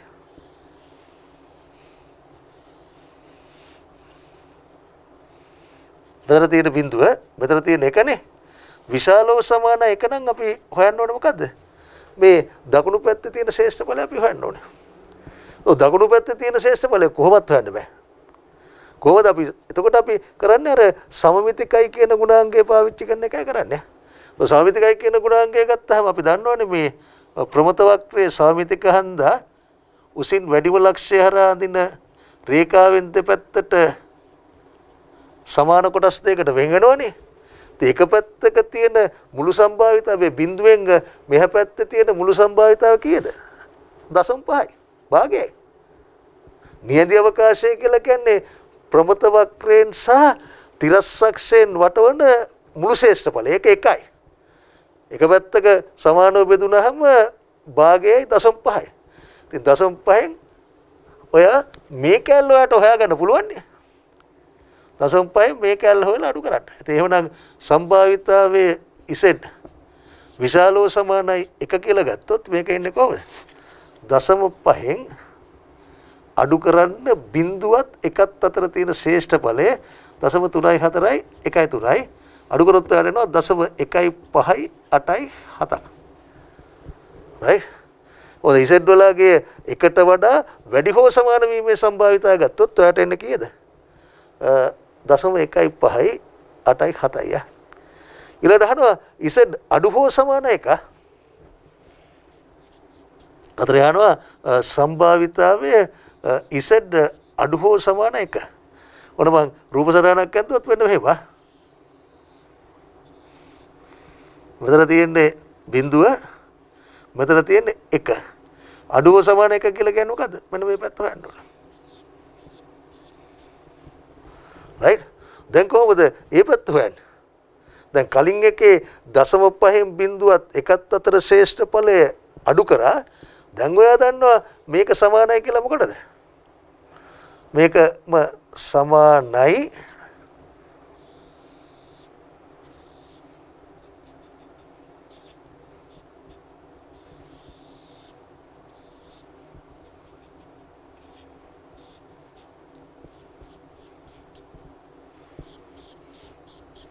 මෙන්න මේ දෙක එකතුවා.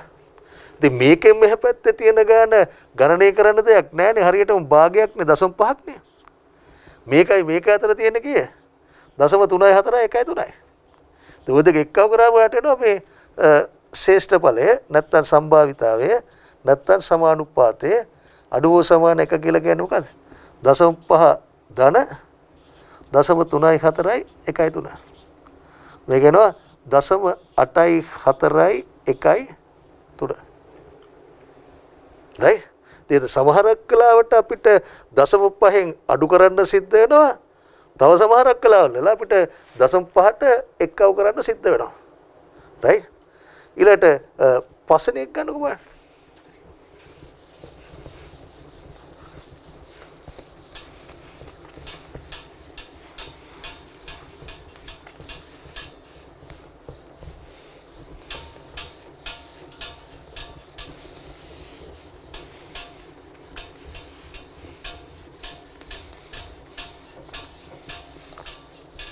පස්වෙනි එක ගත්තොත් පස්වෙනි එක දැන්ගේ ඕකේ ඉසෙට් වලගේ ධනා ගන්නේ දැන් මම දානවා ඍණා ගන්න වලට. ඉසෙට් අඩුයි ඍණ එක 5. සම්භාවිතාවයේ ගණනය කරන්න ඕනේ ඉසෙට් අඩුයි ඍණ එක. ඉසෙට් අඩුයි ඍණ එක කියලා කියන්නේ පොඩි පින්තූරයක් ඇන්දොත් හැමතිස්සෙම මේ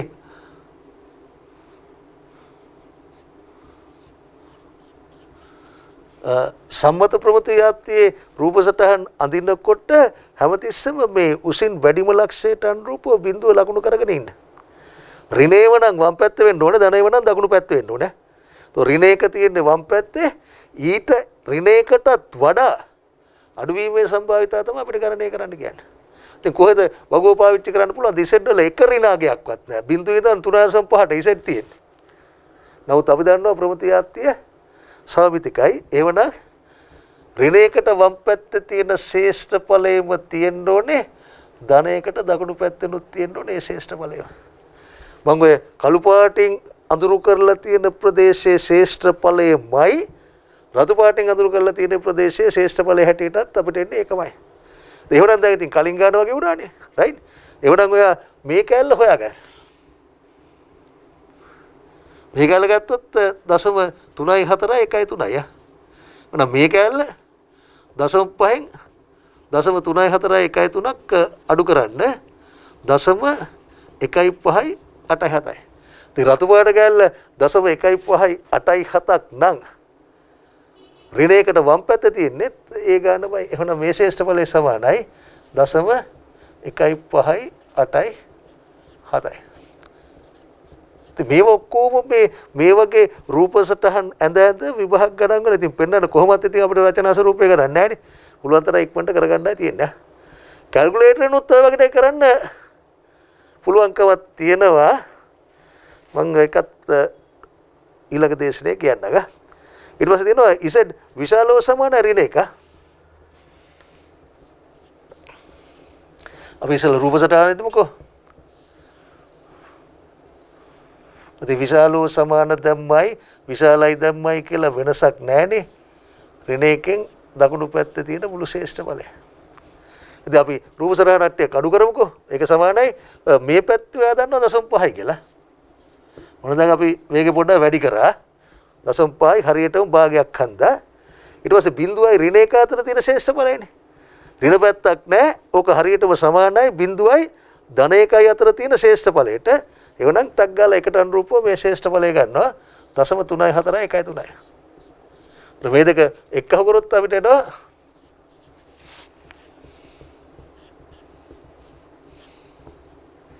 0.8යි 4යි 1යි 3. 7. 4 ගාන ගත්තොත් 7 ගානේ කියනවා මේ ඍණ දෙකයි ධන දෙකයි අතර. රයිට් රූප සටහන නැන්දොත් වෙන්න මෙහෙම.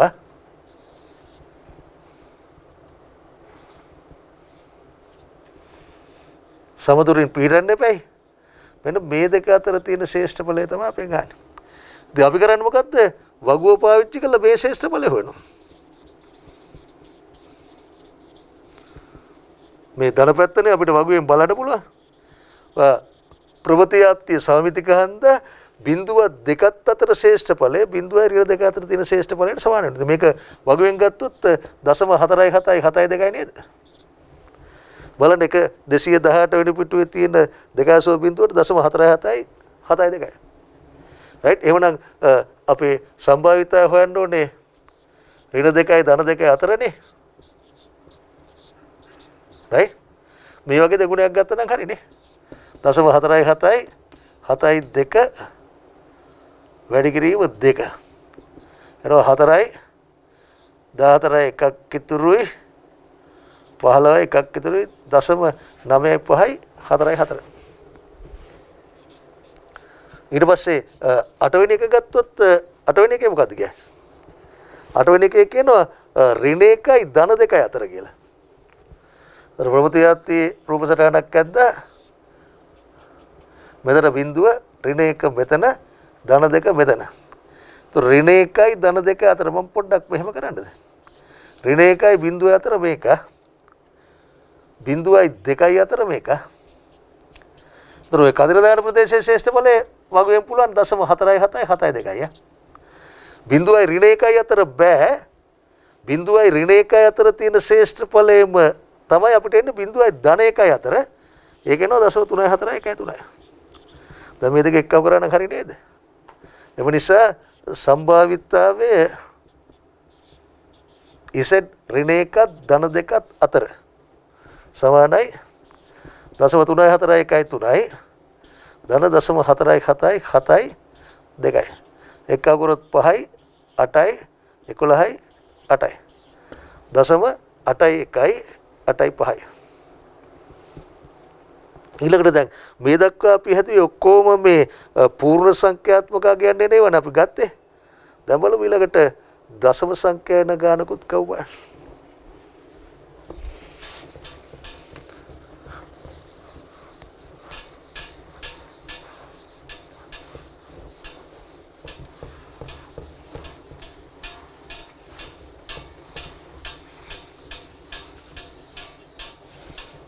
right ඊළඟට කියනවා මේ 1.9යි 6යි 3යි right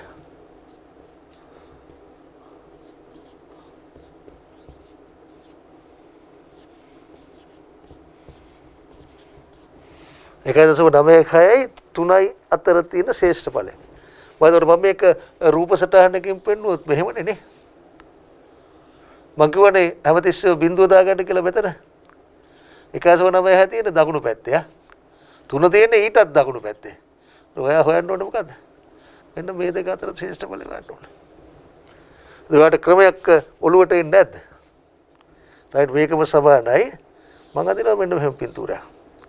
මම ඉස්සෙල්ලා හොයනවා බිඳුවේ ඉඳන් 3 දක්වා ශ්‍රේෂ්ඨ ඵලය.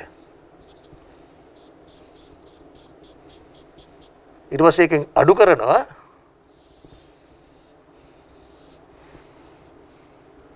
බිඳුවේ ඉඳන් 1.96 දක්වා තියෙන මේ ශ්‍රේෂ්ඨ ඵලය. මෙතන ඉඳන් මෙතනටම ශ්‍රේෂ්ඨ ඵලය ගණනය කරලා ඒකෙන් අඩු කරනවා මෙතන ඉඳන් මෙතනට තියෙන ශ්‍රේෂ්ඨ ඵලය. right එතකොට තුනට අනුරූප ශ්‍රේෂ්ඨ ඵලය අපිට කීයද එන්නේ?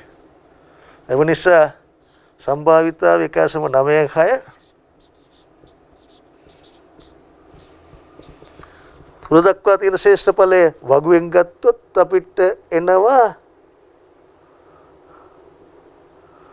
එතන මේ වගුවේ මුද්‍රණ දෝෂයක්ද කියලා මට හිතෙනවා මේ ඉලක්කම් 5ක් තියෙනවා දශම ස්ථාන 5කට. ඊට පල්ලෙහා ටිකත් හැබැයි මුද්‍රණ දෝෂයක් නෙවෙයි පල්ලෙහා ටිකත් ඒ විදිහටම තියෙනවා මම හිතන්නේ මේක විශේෂ වගුවකින් ගන්න ඇති 0.49යි 8යි 6යි 5. 0.49යි 8යි 6යි 5. ඉතින් ඔය සීමා වෙන්න ඕනේ ප්‍රමති ව්‍යාප්තියේ ඔය ශ්‍රේෂ්ඨ ඵල කියන්නේ නැත්තම් සම්භාවිතාවයන් ගණනය කරන වගු තියෙනවා එකිනෙකට වෙනස්. වගු කීපයක්ම තියෙනවා. ඉතින් ඔයා පුරුදු වෙන්න ඕනේ අපේ ස්ටඩි පැක් එකේ තියෙන වගුවට තමයි පුරුදු වෙන්න ඕනේ. අපේ ස්ටඩි පැක් එකේ තියෙන වගුවේ තියෙන්නේ තුනට අනුරූපව 0.49 8යි 6යි 5. ඊට පස්සේ 1.96ට අනුරූපවගේ අඩු කරන්න 1.96ට තියෙන කීයද 0.47යි 5යි බිඳුවයි. එදක අඩු කරාම ඔයාට එනවා උත්තරය. ඉතින් 5 බිඳුවයි නේද මේක 5යි 6න් බිඳුවක් 6යි 8න් 5ක් 3යි 9න් 7ක් 2යි ඒක බිඳුවයි. බිඳුවසෝ බිඳුවයි 2යි 3යි 6යි 5යි. දෙකේ අවසාන කොටස හැටියට අහනවා ඍණ 2යි ධන ඍණ 1යි අතර.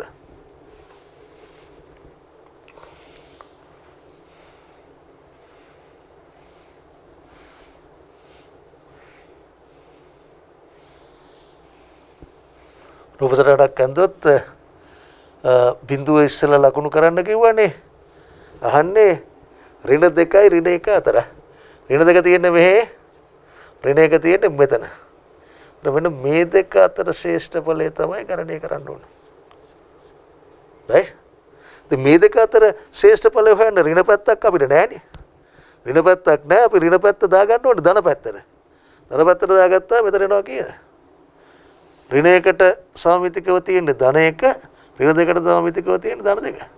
එතකොට මේ දෙක අතර ශ්‍රේෂ්ඨ ඵලයට සමානයි. ඉතින් ඒක එහෙමනම් z සමාන 2ට අනුරූප සම්භාවිතා හොයාගන්න. z සමාන 1ට අනුරූප සම්භාවිතා හොයන්න මේ දෙක අඩු කරන්න.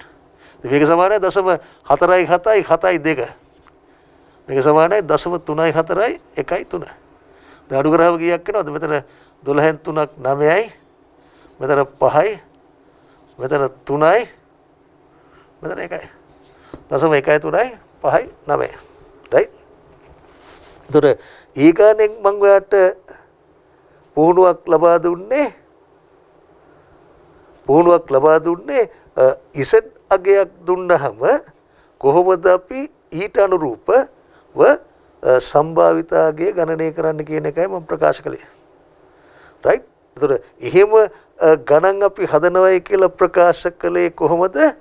ලඝුගණක වගුවෙන් සංඛ්‍යාව දුන්නහම ලඝුගණකේ හොයන විදියට. දැන් එනවා ප්‍රතිලඝු හොයන ක්‍රමයට. ඒ කියන්නේ දැන් ඔයාලට දෙනවා සම්භාවිතාගේ දෙනවා. මේක හිව්වේ සම්භාවිතා කියන්නේ. දැන් මම සම්භාවිතාගයන් දෙනවා. ඔයා හොයන්න ඕනේ මොකක්ද? මෙතන තියෙන මේ ඉසඩ් අගයන් හොයන්න ඕනේ. right? දේශදහත් මංග සකස් කරපු ගාන තමයි දෙවෙනි ගාන. ඒකේ තියෙනවා මේ සම්මත ප්‍රමත වක්‍රයෙන් සීමා වන වර්ගඵල.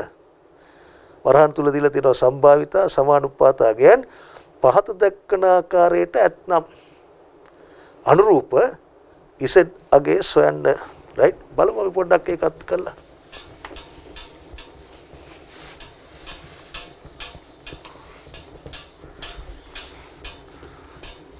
ඒකත් කරාම ප්‍රමත ව්‍යාප්තිය වගුව හොඳට පුළුවන්. වගුව හොඳට පුළුවන්. ඊට පස්සේ තමයි ගණන් හදන්න වෙන්නේ. දුවාට MCQ හන්ද සමහරක් විට මේවා ගණන් එන්නත් පුළුවන්. බිඳුව සහ z අතර වර්ගඵලය. බලන්න පළවෙනි එක.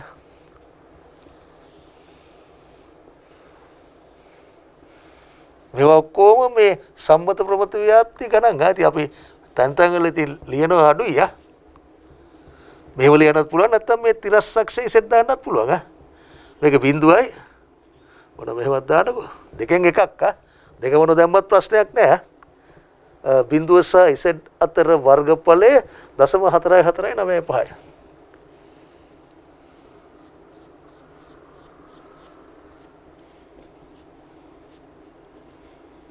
දැන් ගහනවා මේ මෙතනට එන z අගය මොකක්ද කියලා තමයි අහන්නේ. ඉතින් ඔයාලට මම කියවනේ මේ කෙලින්ම ඉස්සලා බලන්න ඕනේ මේ ඔයාගේ ප්‍රමත සම්මත ප්‍රමත වගුව. ඒ කියන්නේ 218 වෙනි පිටුවේ උඩ ප්‍රස්ථාරයේ ඇඳලා තියෙන එකම දෙන්නේ. ඔව්. උඩ ඇඳලා තියෙන්නේ බිඳුවයි ධන ඉසඩුවයි අතර ශ්‍රේෂ්ඨ ඵලය. ඒකමයි තියෙන්නේ. එහෙනම් අපිට කෙලින්ම පුළුවන් වගුව පාවිච්චි කරන්න. 0.4495. ඉතින් දැන් එහෙනම් අර වගුව මැද්දේ ප්‍රතිලෝගු බැලුවා වගේ බලන්න 0.4495 තියෙනවද? 0.4495. 0.4495 හරියටම තියෙනවා. ඒතර ඉසඩ්ඩගේ දැන් මෙහෙමනේ. මේකේ 0.4495 තියෙනවා. දැන් ඔයා බලන්න ඕනේ මේකේ ඉසඩ්ඩගේ බලන්න මේ පැත්තට මේ පැත්තට බලන්න ඕනේ. මේ පැත්ත දෙන්නේ පූර්ණාංශයයි පළවෙනි දශම ස්ථානයයි. උඩින් දෙන්නේ අපිට දෙවෙනි දශම ස්ථානේ දෙන්නේ. ඉතින් 0.4495ට මේ පැත්තේ ගත්තොත් 1.6යි. මේ පැත්තේ ගත්තොත් 1.6යි. උඩ ගත්තොත් 0.04යි. මොන මේකට අනුරූප z අගය ගත්තොත් එම නිසා z සමානයි 1.64. right. ඒතර මම අර ඉසඩ් අගයක් දුන්නාම සම්භාවිතාගයන් ගණනය කරනවට වඩා පොඩ්ඩක් කල්පනායෙන් කරන්න ඕනේ මේ ගණන්. ඊළඟට කියනවා බිඳුව සහ ඉසඩ් අතර මම ඕකමයි එතනමයි තන වගුවේ එතනමයි මම පොඩ්ඩක් වෙනස් කරලා තියෙනවා. මෙතන බිඳුවයි මෙතන මේ දෙක අතර ශ්‍රේෂ්ඨ ඵලය 0.4497යි. right? ඔයා ගහන මේ z කීයද කියලා අහන්නේ. ඉතින් 0.4497 තියනවද ඔගේ? නෑනේ. 0.4497 ඔය වගුවේ නෑ කොහෙවත්. හැබැයි මේක වැටෙනවා අගයන් දෙකක් අතරට 0.4495 0.45 අතරට වැටෙනවා. අපිට දීලා තියෙනගේ 0.4497 ඒක වගුවේ නෑ. වගුවේ නැත්තම් මොන හරි අගයන් දෙකක් අතරට වැටෙනවනේ. ඒ වැටෙන අගයන් දෙකෙන් එකකට වැඩිපුර කිට්ටුද කියලා බලන්න. right? මේක වැඩිපුර කිට්ටුයි නේද මේකට? එහෙනම් මේකට අනුරූප Z අගය තමයි ගන්න ඕනේ. එහෙනම් දැනුත් ඔයාගේ Z අගය කීයද? 1.64යි. right? මේක හදිස්සියවත් 0.44 බිඳුවයි 3 වුණා 0.45 බිඳුවයි 3 වුණා නා. එවනම් වැඩිපුර කිට්ටු මේකට. එවනම් මේකට අනුරූප Z අගය ගන්න ඕනේ 1.65. දැන් ගන්න මේකට.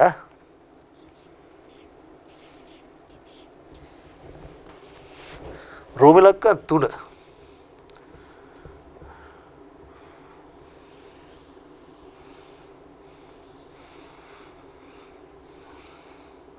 මෙතන බිඳුවයි මෙතන ඉසෙඩ් අගය තමයි අපි හොයන්න ඕනේ. ඊට මේ ශ්‍රේෂ්ඨ ඵලයේ දීලා තියෙනවා 0.45 right? දැන් ඔය තමයි ඉතින් ප්‍රධාන අවස්ථා තුන. පළවෙනි එක ගත්තොත් දැන් 0.45 ඕක නෑනේ නේ. මේකත් වැටෙනවා 0.4495 0.45 අතරට වැටෙනවා. right? ඉතින් මේ පළවෙනි එකේ ගත්තොත් දීලා තිබ්බගේ ඍජුවම වගුවේ තිබ්බා. දෙවෙනි එකේ ගත්තොත් අගයන් දෙකක් අතරට වැටුණ හැබැයි එකකට වැඩිපුර කිට්ටුයි. ඊළඟ ගත්තොත් අගයන් දෙකක් අතරට වැටෙනවා එකකටවත් කිට්ටු නැහැ හරියටම තියෙන මැද. ඉතින් හරියටම මැද තියෙනකොට Z අගය ගණනය කරන්න පාවිච්චි කරන්නේ ආපහු මේ අඩු එක. ඒ කියන්නේ Z සමානයි 1.64යි. එහෙම නැත්තම් හෝ Z සමානයි 1.64යි. හරියටම මේ දෙක මැද්දේ මේක තියෙන්නේ. මැද්ද තියෙන හන්ද අපි ඊළඟ දශම ස්ථානයටත් දානවා 5ක්. සාමාන්‍යයෙන් වගුවකින් Z අගයක් ගණනය කරන්න පුළුවන් දශම ස්ථාන දෙකකට විතරයි පුළුවන්. දශම ස්ථාන දෙකකට විතරයි පුළුවන්. නමුත් අර හරියටම මැද තියෙනවා නම් තුන්වෙනි දශම ස්ථානයටත් ගන්නවා. ඒක කරන අයත් ඉන්නවා නැත්නම් අඩු එකට ගන්න අයත් ඉන්නවා. A level ස්ටැට් වලට ගන්න මේක. ලන්ඩන් A level වල මේක. right? හරි. ඊළඟට අහනවා දඟුණ කල්පනාවෙන් කරන්න ඕනේ. රෝම ඉලක්කම් 4. බලන්න මේ පළවෙනි උදාහරණ තුන තියෙන්නේ දීලා තියෙන සම්භාවිතාවගේ ඍජුවම වගුවේ තියෙනවා. මේකේ දෙකේ තුනේ අගයන් දෙකක් අතරට වැටෙන්නේ. හැබැයි දෙකේ එකකට වැඩිපුර කිට්ටුයි. එතකොට ප්‍රශ්නයක් නැහැ කෙලින්ම අගය දාගත්තා. අරගේ හරියට මැද වැටෙනවා. එතකොට ඔයා 1.64 ගත්තත් ප්‍රශ්නයක් නැහැ. ඊළ තුන්වෙනි දශම ස්ථානයකට 5 දාගත්තත් ප්‍රශ්නයක් නැහැ. හැමතිස්සෙම දාන්නේ 5. තුන්වෙනි දශම ස්ථානයට.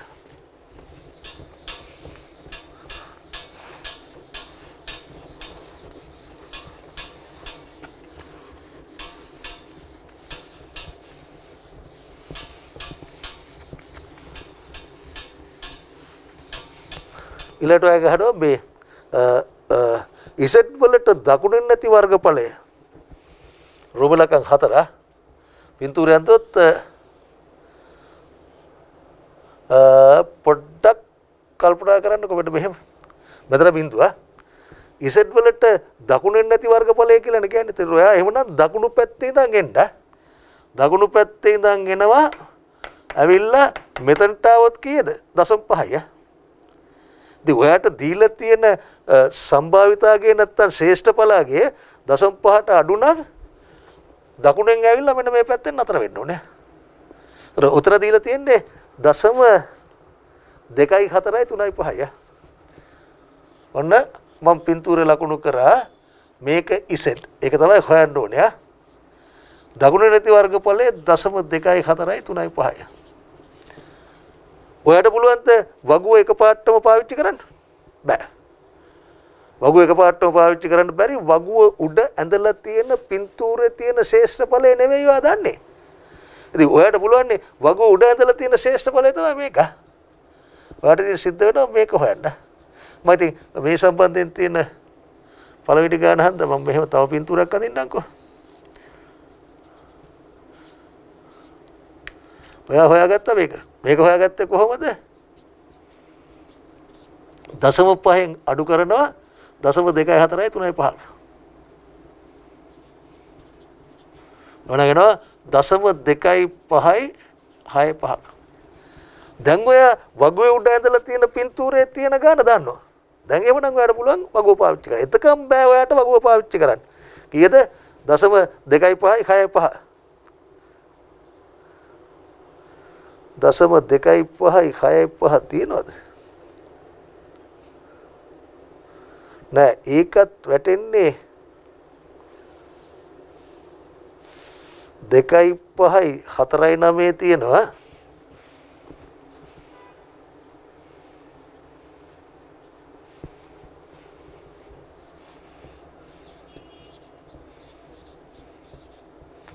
දශම 2.5 බිඳුව තියෙනවනේ. දශම 2.549 තියෙනවා. දශම 2.5 බිඳුව තියෙනවා. දශම 2.549 තියෙන්නේ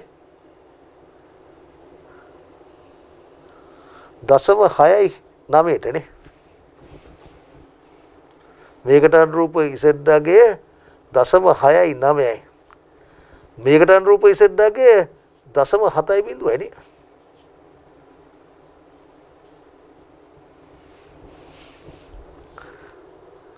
right?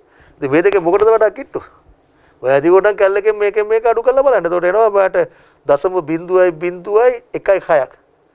මේක අතර 1.5ක්. එහෙනම් මෙන්න මේක තමයි ඉසෙඩ්ඩගේ. මේකට වැඩිපුර කිට්ටුයි. පොඩ්ඩක් හරි වැඩිපුර කිට්ටුයි. ඒක හද්ද මේකට අනුරූප ඉසෙඩ්ඩගේ එන්නේ මේක. රෝමිලක්කම් 5 ගත්තොත් ඉසෙඩ් වලට දකුණින් නැති වර්ගඵලය හැමතිස්සෙම බිඳුව ලකුණු කරන්න. දැන් මං කියවනේ ඉසෙඩ් වලට දකුණින් නැති වර්ගඵලය කියනවා නම් දකුණු පැත්තේ ඉඳන් එන්න. දකුණු පැත්තේ ඉඳන් එනවා 0.5ට වඩා අඩු නම් මේ හරියෙන් ඉසෙඩ් නතර වෙන්න ඕනේ. ඒතර ඇත්තටම ධන ඉසෙඩ් අගයක්. මෙතනටම આવොත් 0.5යි. දැන් දීලා තියෙන ගාන ඊටත් වඩා වැඩි නේ 0.89778ක්. එහෙනම් තව මෙහාට එනවා. එහෙනම් අපි හොයන ඉසෙඩ් අගේ ඍණ ඉසෙඩ් අගයක් එන්න ඕනේ. මේකෙන් දකුණු පැත්තේ තියෙන මේ ශේෂ්ඨඵලය ගත්තොත් 0.89යි 2.8යි. ඉතින් ගාන වලට දෙයි ඉසෙඩ් වලට දකුණෙන් කියලා. ගාන ඉසෙට් කියලා දුන්නයි කියලා එකෙන් අදහස් කරන්නේ ඉසෙට් ධන විය යුතුයමයි කියලා. ධන වෙන්නත් පුළුවන්, ඍණ වෙන්නත් පුළුවන්. ඒක තීරණය කරන්නේ සම්භාවිතාවකයේ මත. ඉතින් දැන් කොහොමද ඍණ ඉසෙට් එක හොයන්නේ? අවසාන උත්තරේ ඍණාගයක් එන්නේ. ඉතින් මෙතනදී ඉතින් පොඩි සෙල්ලම් ටිකක් දාන්න වෙනවා. මම ඕකෙන් ඔය 0.5 අඩු කරනවා. 0.5 අඩු කරාම මට එනවා බිඳුව සහ ඍණ ඉසෙට් අතර වර්ගඵලය. මෙන්න මේක එනවා. මේ කීයද? 0.5ක් අඩු කරාම 0.39යි 2.8යි. ඒත් ඔයාලට පුළුවන් ද වගුව පාවිච්චි කරන්න? ඒත් බෑ. අයි වගුව උඩ ඇඳලා තියෙන පින්තූරේ තියෙන සම්භාවිතාවයේ ශ්‍රේෂ්ඨඵලය නෙවෙයි අපි දන්නේ. දැන් කරන්නේ මොකද්ද? සාමිතිකතාවයෙන් ඔක දාගන්නවා දකුණු පැත්තට.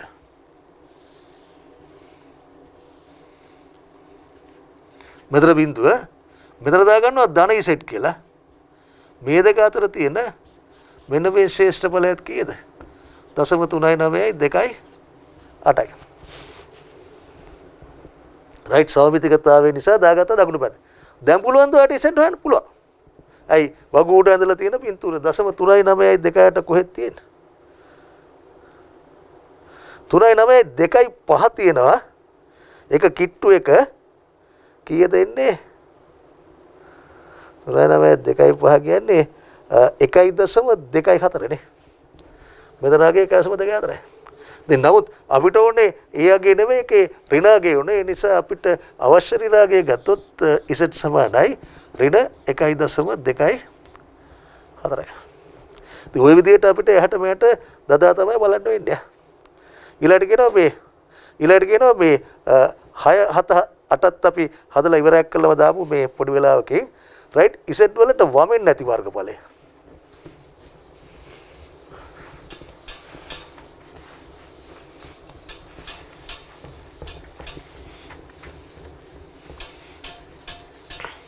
දැන් ඉතින් වේගේ වැඩි කරගන්න ඕනේ කොහොමත් MCQ ප්‍රශ්න නිසා z වලට වමෙන් නැති වර්ගඵලය ලකුණු කරා බිඳුව මේක ඇවිල්ලා අපේ ප්‍රශ්නාංක 6 රයිට්. z වලට දකුණෙන් නැති වර්ගඵලය කිව්වනම් ඔයා දකුණු පැත්තෙන් ඉඳන් එන්නේ. z වලට වමෙන් නැති වර්ගඵලය නම් වම් පැත්තෙන් ඉඳන් එන්න. වම් පැත්තේ ඉඳන් එන්න 0.0.4.5 පොඩි ගානක්. මේ වර්ගඵලයේ සමානුපාතයේ 0.0.4.5. ඉතින් ඒවනම් අනිවාර්යයෙන්ම ඔයා නිරීක්ෂණය කරනවානේ මේක ඍණ z අගයක් විය යුතුයි කියලා. ඍණ ගණන් හොයන්න බෑනේ. දාගන්න ඕන මම එක පින් ඔක දාගන්නවා සමමිතිකතාවයෙන් එහා පැත්තට. ඒතර මෙතන බිඳුවයි ඍණ z මේක තමයි හොයන්න ඕනේ එක. දාගන්නවා ධන z කියලා අරන් මේ පැත්තේ ශේෂ්ඨඵලය 0.0.4.5. ඒත් වගුව පාවිච්චි කරන්න බෑ. ඔයා මේ කතර දාන ප්‍රදේශයේ ශේෂ්ඨඵලය හොයන්න ඕනේ. 0.5න් අඩු කරාම කැලගෙන් ටක් ගාලා හොයන්න පුළුවන් නේ 0.5 රින්න 0.0.4.5 0.49යි 5.5ක් වෙනව නේද?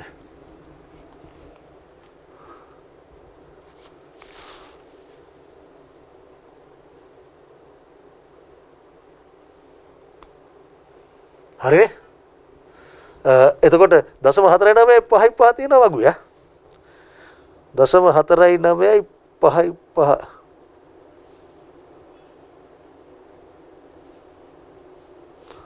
4.9යි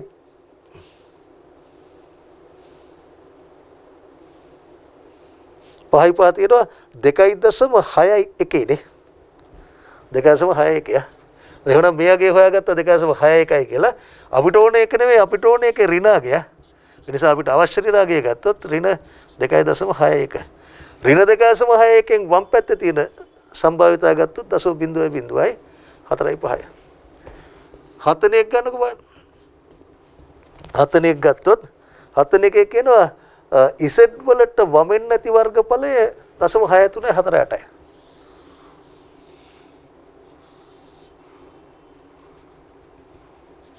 දැන් z වලට වමෙන් නම් වම් පැත්තේ ඉඳන් එන්න 0.5 එනවා හරියට මෙතනට ආවම 0.6348 නම් පයින්නවා මේ පැත්තට. එහෙනම් අපේ පින්තූරේ මෙන්න මේ ශේෂ්ඨඵලය තමයි දීලා තියෙන්නේ 0.6348ක් කියලා. බෑ මේක තියාගන්න බෑ. අපි කරන්නේ මොකක්ද 0.5ක් අඩු කරනවා. 0.5ට වඩා වැඩි නම් අපි කරන්නේ අඩු කරන එක තමයි කරන්නේ.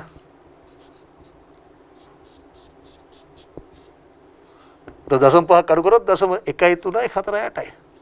දැන් 0.138ට අනුරූප 1.348 1.348 නෑ 48ට කිට්ටු 0.13331 ඒකේනවා 0.34 නම් මේ සෙඩ්ඩගේ 0.34 හරි නේද?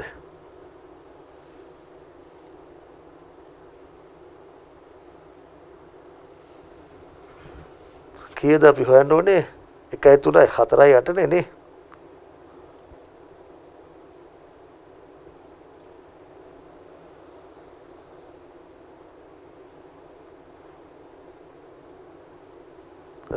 හරි 0.34. අවසාන ගාන ගත්තොත් 8 වෙනි එක 8 වෙනි එකේ දීලා තියෙනවා වෙන මෙහෙම ඒක කියනවා මේ ඍණ Z සහ ධන Z අතර වර්ගඵලය 0.6.46 කියලා. එතකොට මෙතන බිඳුව තියෙන්නේ. ඍණ Z මේ පැත්ත නම් ඊට සමාන දුරක් දකුණු පැත්තෙන් ධන Z. එතකොට මෙන්න මේ දෙක අතර තියෙන මේ ශ්‍රේෂ්ඨඵලය දීලා තියෙනවා 0.6.48ක් කියලානේ. 4.6ක් කියලා. දැන් මේක මෙහෙම තියාගෙන බෑනේ. ඉතින් මේක ඍණ Z සහ ධන Z නිසා මේක සමමිතිකයි. ඒ නිසා මේක දෙකෙන් බෙදුවා නම් අපිට එනවා මොකද්ද? බිඳුවත් ඉසඩුත් අතර මේ ශ්‍රේෂ්ඨඵලය. ඒ බිඳුවත් ඉසඩුත් අතර ශ්‍රේෂ්ඨඵලය හරියටම මේකෙන් භාගයයි 0.3.2යි 2.3යි.